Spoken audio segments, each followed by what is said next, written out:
Alright, welcome back.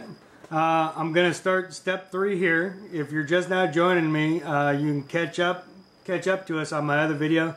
It's called Warhammer 40K Tyranids Bio-Titan Hierophant Kit Bash Part 1.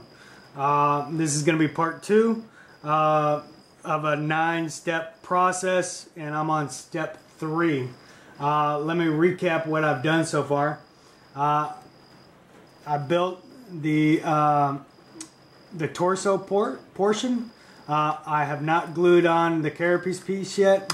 I shaved off the back 3 stacks, and I'm waiting on smoothing those down to see where we're going with these next couple steps.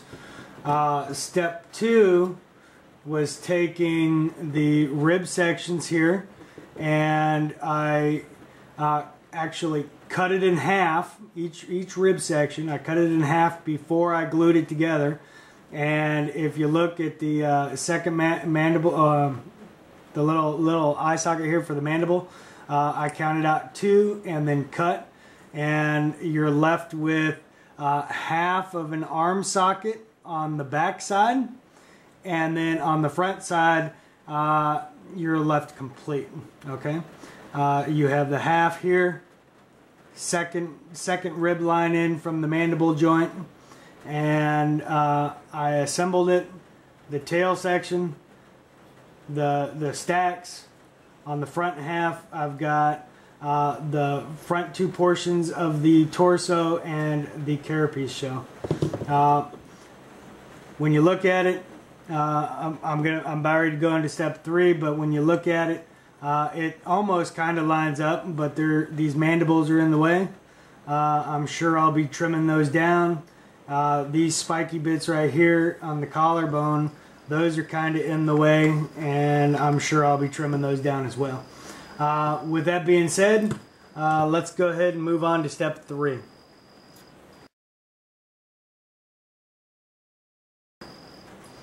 Alright, step 3. Now it's time to attach all parts of the torso together.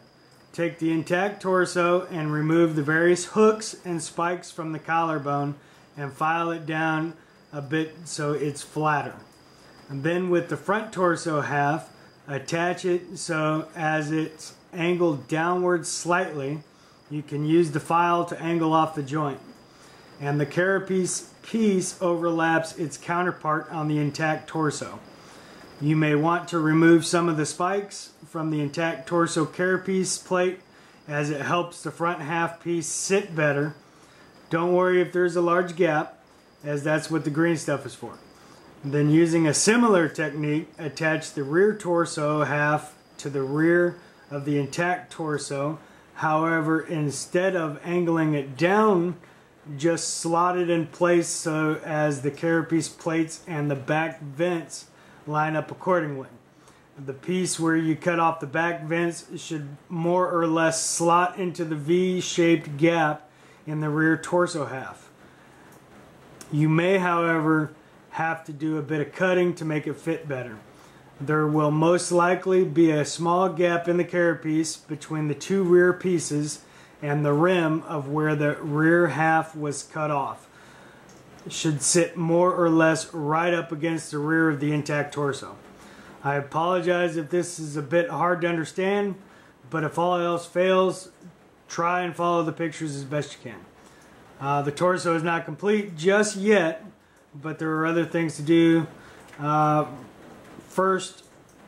So for now, let's start on the back legs. Alright, well, let me try to decipher what step 3 is, and I'll get back with you.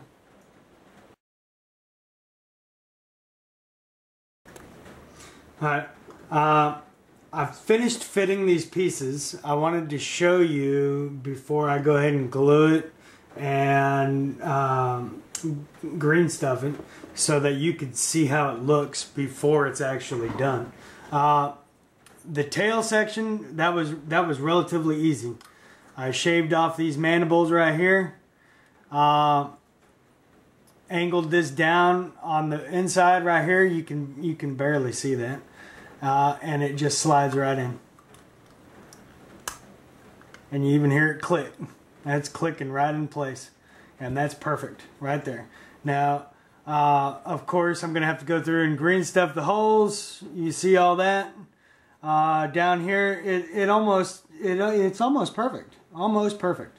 And I'll green stuff all that in, fill in all the gaps, whatnot, and that'll be done. The front portion was a little bit more difficult. I still haven't glued this on, and it was an actual good thing that I hadn't, because I had to take it off, and as you can see, I trimmed the back piece. The back piece right here, that's what it used to look like. I trimmed it to where it would angle down and slide right into here, just like that. And it's going to be facing down, and it's going to slide in just like that. Now there's still going to be a gap, but of course we're going to fill that. Now, I originally assumed it was going to slide way back up into here, so in preparation to that I took off these little spikes. That's really not necessary. As you'll see when I show you, it actually fits. So when I go back, when I'm finished, I'll add some more spikes here. No big deal. On the front piece though, I angled well, let's see. I cut off the collarbones, the mandibles on the collar. I angled and sloped the whole thing up like this. These spikes back here, I trimmed those off so that it can slide in there a little bit easier. And let me show you what it's going to look like. Alright, so that's going back on there. And then this slides right in there. Just like that. Now, of course, all the gaps going to get green stuff on there. Down here on the bottom. And it's kind of, you got to just kind of play with it.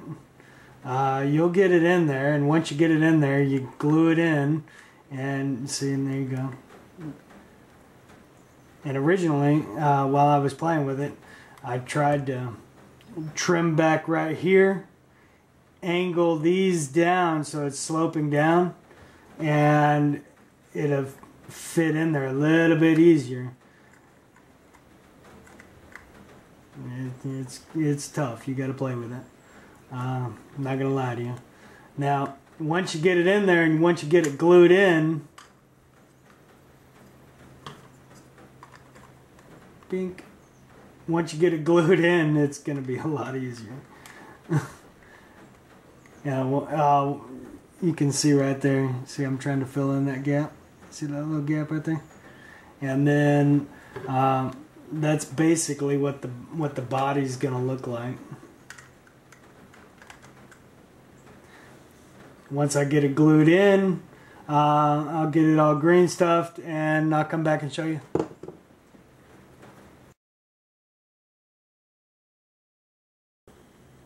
So I finished step 3. It's starting to take shape.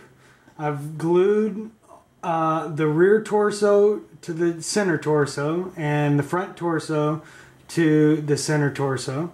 I've used milliput to go back and fill in all the gaps. Starting to take shape.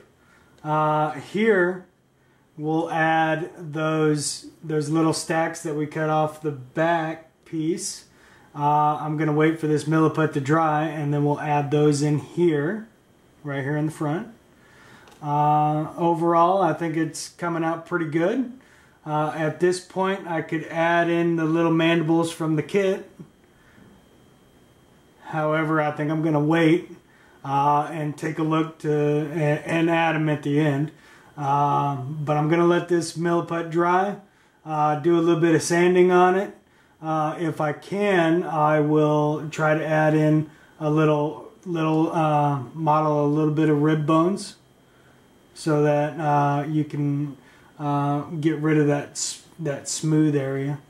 But overall, I think it came out pretty good, and when we come back, we'll move on to step 4.